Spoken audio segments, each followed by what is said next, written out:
Welcome to this perfectly timed Let's Play of Castlevania. It's getting to that time of year, Halloween-ish. It's October. Basically, the entire month of October is Halloween. And also, Simon Belmont, among other characters, got announced for Smash Brothers. So what other game is there to play besides Castlevania? Probably the games that I'm already Let's Playing on my channel that I should be focusing on, but I'm not. Anyway, I'm a fan of the Castlevania games that I have played, and I chose my words very carefully there because I have not played very many Castlevania games, so I wouldn't call myself a Castlevania fan. I played this game, I played Super Castlevania 4, well, I've played Castlevania 2, but I'm not exactly a fan of that game. And I've played Dawn of Sorrow for the Nintendo DS. I'm pretty sure that's the one that stars Soma on the DS, because there was another one called Aria of Sorrow on the Game Boy Advance that also starred the same character and was also more of a Metroidvania than a classic-vania. What am I talking about? Whatever. I haven't played very many Castlevania games. I plan to. Did I mention Rondo of Blood? I'm pretty sure I did. But, as one of the games I've played, I meant Rondo of Blood is one of the games I played. Honestly, I might do a Let's Play of that game too, because Richter was also announced, and the duo pack of Rondo of Blood and Symphony of the Night is coming out, and I plan on buying that. So maybe Richter will get some love too? Honestly, he should. I think I like Richter more. I didn't play Rondo of Blood until after the Smash announcement, but I had watched Let's Plays of Symphony of the Night, which is another game that I haven't played. So, I'm kind of a Richter fan. I didn't recognize him by his outfit or anything though. I recognized him by the voice line when he said, "Be gone, you don't belong in this world, monster." Because that's a reference to the famous line from Symphony of the Night. So I didn't recognize him the way a lot of other people probably did, but I did recognize him in the first place, which I'm pretty sure a bunch of other people can't say that they did. Richter's kind of a deep cut when it comes to the Castlevania series, I guess. When people think Castlevania, they probably think of Simon and Alucard, honestly. Back to the game itself. I chose Castlevania 1 over Castlevania 4 because, honestly, I like my short games. Well, I like my games short, I should say. Castlevania 4 is a bit longer than I'd like it to be for a post-commentary Let's Play. Maybe if it was live, but I kind of don't want to play a Castlevania game live. I'm not as good at them as I am, say, Mega Man X. So I decided I'll just go with the NES Castlevania and do it in post. At least in post I can play the game pretty much perfectly, at least without dying. That's my big stipulation. And we've already beat the first stage. That boss was nothing. I believe its name is Vampire Bat, and it's really easy, especially with the axe that they give you right before the stage. Well, right before the boss, I should say. Speaking of sub-weapons, I haven't really been talking about them. That's mostly because I haven't really been using them, except for the axe on that boss. The axe goes in an upward pattern, so it's pretty good for hitting enemies that are above you. The cross that I have here is also quite nice. In fact, it's my main weapon of choice for this game. It works like a boomerang, except it doesn't come straight back to you, or rather, it doesn't change its trajectory to come back to you. It'll go straight forward and then straight back, which means you can use it like this to attack multiple things at once, or destroy multiple things at once, I should say. The knife was the first sub-weapon we picked up, and there it is again. It's honestly not that useful. It just goes forward in a straight line, and that's pretty much all it does. It's like a longer whip, but I already have a pretty long whip, so don't really need it. And just there I grabbed the triple item shot thing. The Roman numeral 3, everyone's favorite Castlevania sub-weapon. It makes it so that I can have 3 crosses on screen. I did pick up the double shot for the axe before, and that was what enabled me to shoot 2 axes at once. I don't remember where I heard this, but I think destroying candles with your sub-weapon will make it so that you get guaranteed multi-shots on certain, number of candles. Like if you destroy 10 candles with the cross, the 10th candle that you destroy with the cross will always yield one of the double or triple shot things. I don't remember where I heard that. I don't even remember if it's true, but I do it anyway. Honestly, I like using sub-weapons in this game. I don't know what it is about this game in particular, but a lot of other games, I always feel the need to preserve everything that I have. So I'll come across, let's say Breath of the Wild. I'll come across some items there, I'll pick them up, and then when I get into a fight, I'll just use a bunch of remote bombs and not even use the actual weapons that I picked up. That's the kind of player that I am. But in this game, not really. I like using these sub-weapons. At least, I like finding effective uses for the sub-weapons, I should say. Because, obviously, I'm not using them willy-nilly. Like, right here, I could probably use them to take down this enemy pretty quickly, but I decided not to. And if I do it here, I could probably do it from a safe position. But again, I decided not to. Those enemies are pretty easy anyway. The ones who spew fireballs at you. They usually shoot 2 at a time. Like they'll shoot one, wait a second, shoot another, and then wait like 5 or so seconds before they shoot the next one. And that makes them quite easy, especially considering that you can whip their fireballs out of the air. And I think whipping enemy weapons or attacks can yield hearts or sub-weapons or the multi-shot things. I don't know if they do it less often than other things do, but I'm pretty sure it can happen. And that was another easy boss, the Medusa statue head thing. Triple shot cross specifically makes such short work of a lot of the upcoming bosses. I think the next 2, I'm going to be still using this triple shot cross, and then for the last 2, I'll change things up a bit. I have my own strategy against those bosses.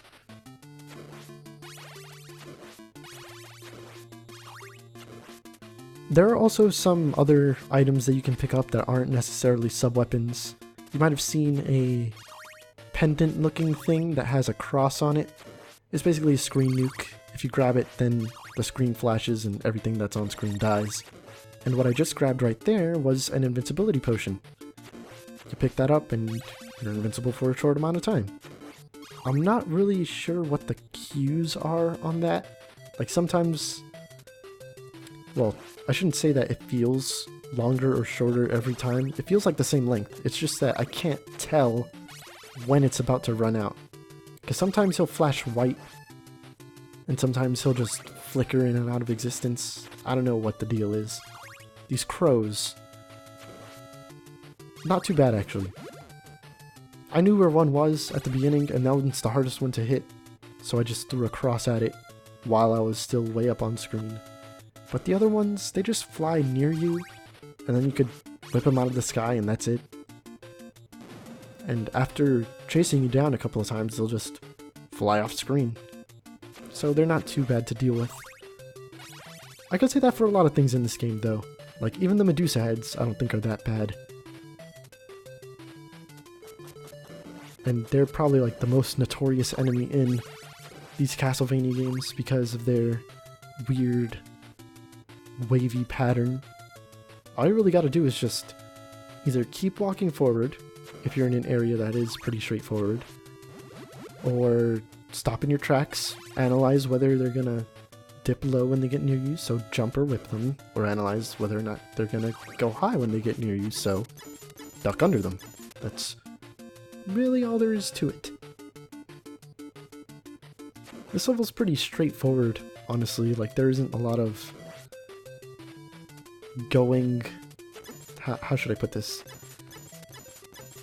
Like, there was that one section earlier where you were going up, but other than that, at the very beginning of the stage, it's pretty straightforward from there. Which I'm glad for, because the less stairs there are, the better. Stairs can be kind of annoying because you can't jump onto them, and you can't jump off of them. So once you're on them, you're stuck until you get to the end of the stairs, at which point you just step off of them. But while you're on stairs, you can't really do much. You can whip, you can use your sub-weapons, but honestly, it's not... It feels limited. Another annoying thing is, in order to get onto the stairs, you need to press up. And up also lets you walk on the stairs. So sometimes I'll be holding up to go upstairs, and I want to whip an enemy that's in front of me, but I end up using up a sub-weapon because I'm holding up. Though in that case, you could just hold forward instead of up, I guess. Anyway, here's the mummies. Another boss that I'm gonna completely wreck. Look at that. It's especially easy to wreck them because there's two of them, and they're both staying on the ground, so if you throw a cross at them, it's gonna hit both of them. Their health is gonna go down really crazy fast. If you kill one of them, both of them die as well, so it's not a case where one of them dies and the other one stays alive and you need to kill that one too. No, just kill one, you kill them both. And this is my least favorite stage in this game. It's really short, so it isn't very long that I have to agonize, but it can be quite annoying. Mostly because of those dudes jumping out of the water, these fishermen. Like right there, that wasn't on purpose, me damage boosting to get onto the platform. I was trying to jump, but that fishman was kind of in the way. Having to deal with them, and bats, and the moving platforms... Oof, I almost fell off there. It can be a bit of an ordeal. Especially on the moving platforms. That's the worst of it. If you get hit by something while you're on those, you're definitely getting knocked off. And if you're trying to avoid something while you're on those, well, good luck with that. A tip I could give is stand near the back, and then if something is coming toward you and you need to jump over it, jump forward, and usually you'll land right back on the platform itself. Otherwise, you're probably gonna jump off if you're too far to one... Well, not really if you're too far to one side of it. If you're at the front of it, I think doing a straight jump up would be just fine as well. It's if you're in the middle of it where things get a little hairy. Speaking of things being hairy, these flea men falling from the sky. Ooh, one of them hit me. I was doing so well. When they fly forward toward you, just stop, crouch, and whip them. When they fly from behind you, I'd say walk a step or two backwards, and then crouch and whip them. And usually, things will go pretty well. That big bone dragon thing, you just walk right under and not have to deal with. And the second one, a couple of crosses will just do you fine. Isn't that big of a deal. This third one, though, can be kind of annoying, especially if you don't have cross. If you accidentally picked up that knife earlier, which I have many times, and that has caused quite a few resets. Honestly, dying in this game isn't what causes me to reset the game and start the stage from the beginning. It's picking up sub-weapons that I don't want to pick up that does it. And they don't really rectify the fact that you can't, like, pick up a dropped sub-weapon, or how should I put this? Once you pick up a sub-weapon in this game, your previous one disappears, but in later games, it'll drop behind you, and you could just walk back and grab it again, if you don't want to use the new sub-weapon that you just grabbed. So, that's a case of them really improving things for the next one. But honestly, just don't pick up the sub-weapons and you'll be good. Though, that is another case of needing to memorize some stuff, because if you don't know which ones are sub-weapons and you're just running and gunning through, you're gonna break a candle that has a sub-weapon, and that'll be annoying. Ah, and I grabbed the stopwatch here, which would have made me mad, but this is the stage where I actually want to pick a different sub-weapon. I want the holy water instead. The reason being, it utterly destroys the next boss and a few enemies that are coming up. But of course, since I picked up a new sub-weapon, I have to break a bunch of candles with that sub-weapon so that I could get the double and triple shot for it. Although I think you only need the double shot for what I want to do with some stuff coming up later on. Maybe you need the triple shot. I don't quite know. Just to be safe, take the triple shot.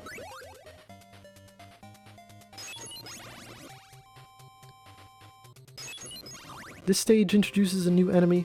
We've had skeletons popping up before, but this one has red skeletons. And honestly, they're easier than the other skeletons. The white skeletons throw their bones at you in an upward arc so that they fall back down and then try to hit you, but they're kind of easy to avoid. The arc isn't as far as, say, the axe sub-weapon, so trying to kill them, or rather trying to avoid them, is just a matter of being far enough away from them.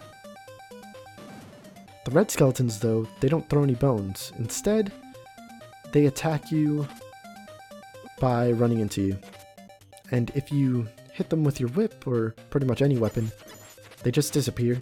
Well, no, that's wrong. They don't disappear, unlike the white ones. The white ones disappear. The red ones will crumble to the ground and then get back up, which I think might have been referenced in Paper Mario: The Thousand Year Door, now that I think about it. Because there was a red dry bones in that game that once you killed it, it would get back up if there were other dry bones still active in the battle. Bit of a nice reference to Castlevania. Speaking of references, I feel like a lot of later Castlevania games do reference this one, like Super Castlevania 4 and Rondo of Blood. Especially, they have some level design that's pretty similar to this. At least, I think they do if I'm remembering correctly. Oh, these axe armor enemies that are coming up. Here we go. These guys are what I want to use holy water on. If you land it right on their heads, and the fire breaks right underneath them, I think they get hurt for like every frame that the fire's on them, so they die super quickly. Dang, I wanted that money. Well, it might not be every frame, but they get hurt constantly and die quickly. Or maybe they're just weak to it, so they die in one hit from holy water. Well, no, that can't be it, because I'm pretty sure I've had cases where some of them survive it after walking into it instead of it landing on them. Well, either way, it makes it really easy to kill them, because otherwise they take 9 hits to defeat, and their attack is throwing axes at you that work like boomerangs. You can whip the axes out of the sky, but sometimes they'll throw the axes low, which means just crouching isn't going to do it. You're either going to need to jump or whip them out when they're low. Honestly, just constantly whipping while you're crouching makes pretty easy work of them. And this is a bit of a nasty surprise, one of these dudes that shoots fireballs right in front of you. Though, because you can whip the fireballs out of the air, doesn't mean much to me. That cross is another sub-weapon that I accidentally pick up a bunch of times and have to reload. It's that, and the knife in the previous stage before one of the bone dragons. Those two weapons are like the main causes for me restarting. And it's super bad in the previous stage because, again, that's one of my least favorite stages in this game. Probably my least favorite stage, actually. This corridor is quite mean. Medusa heads, the axe knights. Whew, it can be quite hard to kill everything. And look at that. As I said, he walked into the fire but didn't die from it, so I still had to whip him up. Luckily, we're at the end. And here is Dracula's right-hand man, Death. And he is going to go down super easily with these holy waters that I'm throwing at him. Yeah, for some reason, holy water just stops enemies in their tracks, so as long as I throw a bunch of them, the dude's just gonna sit there and take him. Pretty easy. Death without those holy waters, though, can be quite the difficult boss. Probably the hardest boss. He has little scythes that he can summon that try to track you.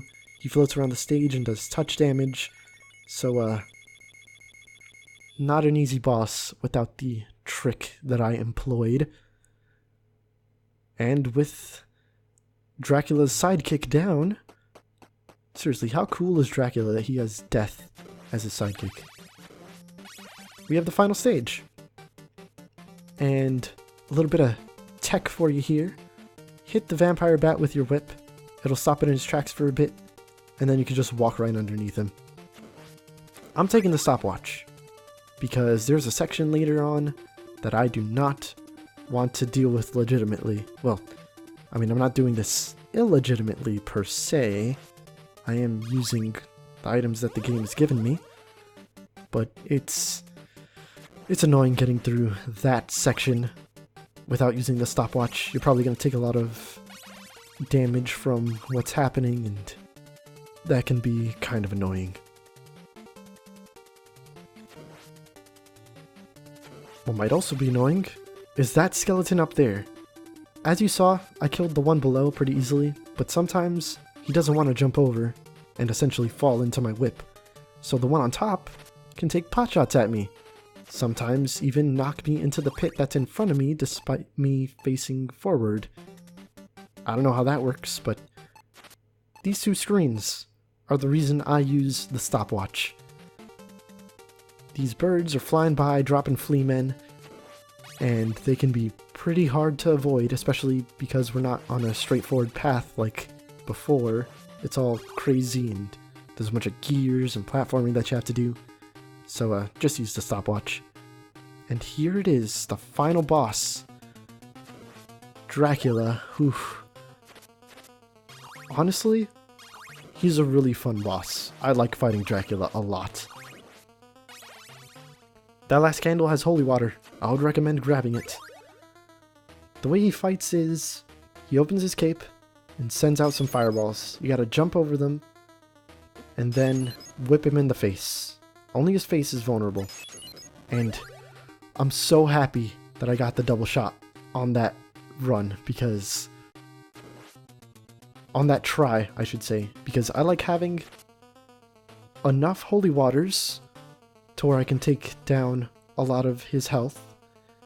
And if I don't, then the boss is essentially impossible for me. I'm just too bad at the game. So having the double shot holy waters means I can cheese the final form of Dracula. I'll show how that works in a little bit once I take down this form. Just opens his cape, jump over it, whip him in the face. If he teleports inside of you, essentially, walk toward where he's facing. Do not walk behind him. If you walk behind him, you're going to get hit. If you walk toward where he's facing, you're pretty much safe. Like, just there. I think there's going to be a case where I walk behind him instead, and I'll take a hit, rather. And he does a lot of damage. He does 4 chunks of your damage, or 4 chunks of your health, I think, with any attack that he does, be it touch damage or his fireballs. And you have 16 health. Oh, there it was just then. And that means you can only take 4 hits in this boss fight. And he has double your health. He has 16 in this first phase. In the second phase, he has another 16. But, as I said, holy water stops enemies in their tracks. So, if I just throw one at his feet, and then whip him in the face, which is his weak spot, I can cheese this boss to no end. And there we go. We beat Dracula.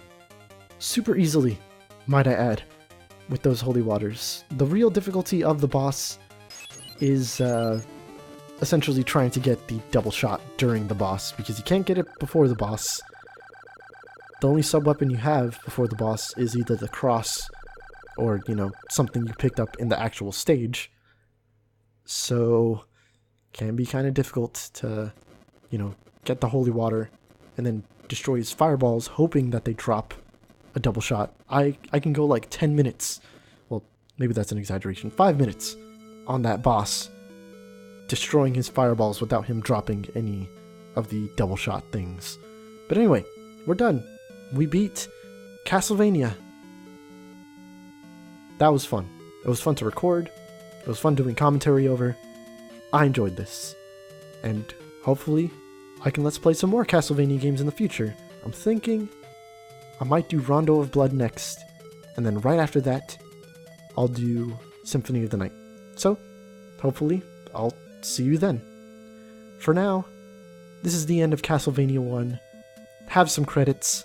The enemy names are different from the actual names. Even Simon Belmont's. Simon Belmondo. Like, what the heck? That's the end of this game. Thank you for watching, and I hope you enjoyed.